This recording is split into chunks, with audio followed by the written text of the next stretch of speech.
दोस्तों नमस्कार।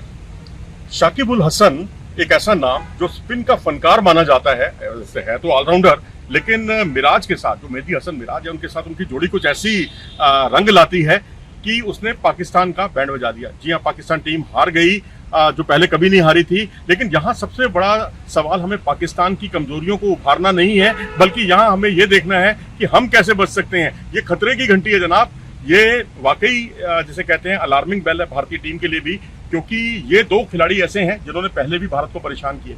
मीरपुर का आपको मैच याद होगा, जब यहाँ तो इन्होंने 7 विकेट चटकाए दोनों ने मिलके, और 10 में से 7 विकेट और अपनी टीम की बल्ले बल्ले कर दी। लेकिन मीरपुर टेस्ट में 74 पर 7 हो गए थे भारतीय टीम के, और लक्ष्य था 145 रनों का। उस वक्त भला हो रविचंद्रन अश्विन और श्रेयस अय्यर का कि उन्होंने आकर जो है भारत का जो भारत पर आया हुआ खतरा था उसे टाल दिया और भारतीय टीम को जीत दिला दी। नहीं तो वहां हम हारते हारते बचे थे इसी बांग्लादेश की टीम से। अब चिंता सबसे बड़ी बात यह है कि इस बात को लेकर है कि चेन्नई में मैच होना है, चेन्नई में टेस्ट मैच है, जो वहां की विकेट जो है पूरी तरह से स्पिन फ्रेंडली विकेट कही जाती है, स्पिनर्स के लिए बहुत अनुकूल मानी जाती है।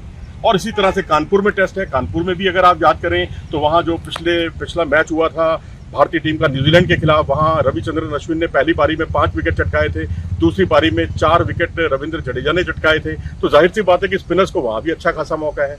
लेकिन अब आप यहाँ पर जो कहेंगे हमारे पास भी तो स्पिनर्स हैं, लेकिन यहाँ सवाल ये नहीं है कि रविचंद्रन अश्विन या जडेजा या अक्षर पटेल हमारी नैया पार कराने वाले हैं। यहाँ सबसे बड़ा सवाल ये है कि हमारे बल्लेबाज किस तरह से खेलते हैं स्पिन गेंदबाजी को, और वो भी खासकर मेहदी हसन मिराज और शाकिब उल हसन को, क्योंकि इनको खेलना वाकई टीम इंडिया के लिए भी एक टेढ़ी खीर साबित हो सकता है। बहुत मुश्किलें खड़ी हो सकती हैं भारतीय टीम के लिए, क्योंकि अतीत में ऐसा वो कर चुके हैं और भारत को काफ़ी परेशानी का सामना करना पड़ा था मीरपुर टेस्ट में।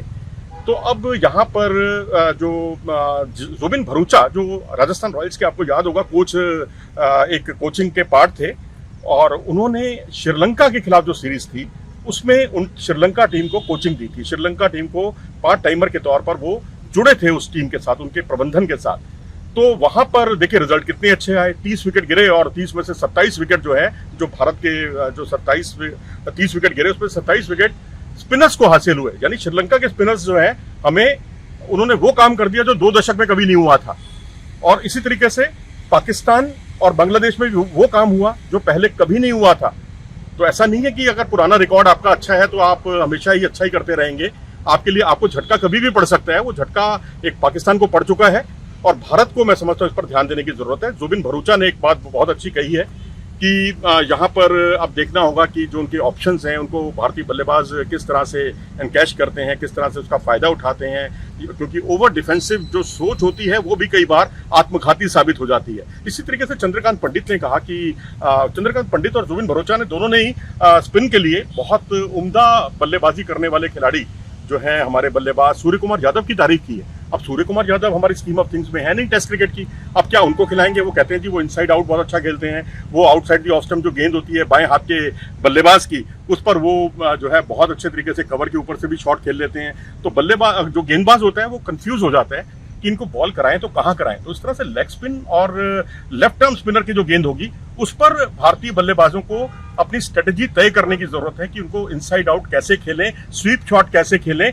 और दोनों ने मिलकर, जुबिन भरूचा हो चाहे वो चंद्रकांत पंडित हो, दोनों ने, जो दोनों बहुत ही आला दर्जे के कोच हैं राष्ट्रीय स्तर के, दोनों ने कहा है कि भारतीय टीम के लिए मुश्किलें खड़ी हो सकती हैं, लेकिन कुछ एक चीज़ों का हल हमें करना होगा। इनसाइड आउट कैसे खेलने हैं लेफ्ट आर्म स्पिनर को, लेग स्पिनर को, वो देखना दिलचस्प होगा। लेकिन लेफ्ट आर्म स्पिनर जो है वो शाकिब उल हसन है, जिन्होंने विराट कोहली को भी बहुत परेशान किया है। तो अब यहाँ थोड़ी सी चिंताएं बढ़ना स्वाभाविक है। तो ऐसी स्थिति में मैं समझता हूँ कि भारत ठंडे दिमाग से एक स्ट्रेटजी बनाए, क्योंकि गौतम गंभीर, मुझे याद है कि स्पिन को बहुत अच्छा खेला करते थे। 97 रन की उनकी पारी कौन भूल सकता है, जब मुतैया मुरलीधरन के सामने उन्होंने वर्ल्ड कप फाइनल में कमाल का प्रदर्शन किया था, भारत के लिए मैच विनिंग नॉक खेला था, भारत की बल्ले बल्ले कर दी थी टूर्नामेंट जिताने में। अब गंभीर कोच हैं, उनके लिए बहुत बड़ी ये टेंशन है। मैं समझता हूँ इस टेंशन से भारतीय टीम उम्मीद करनी चाहिए कि जल्दी ही निजात पाएगी। अपनी राय दें इस बारे में कमेंट सेक्शन में जाकर, और अगर आपको ये वीडियो पसंद आया हो तो इसे लाइक करें, चैनल को सब्सक्राइब भी करें। नमस्कार।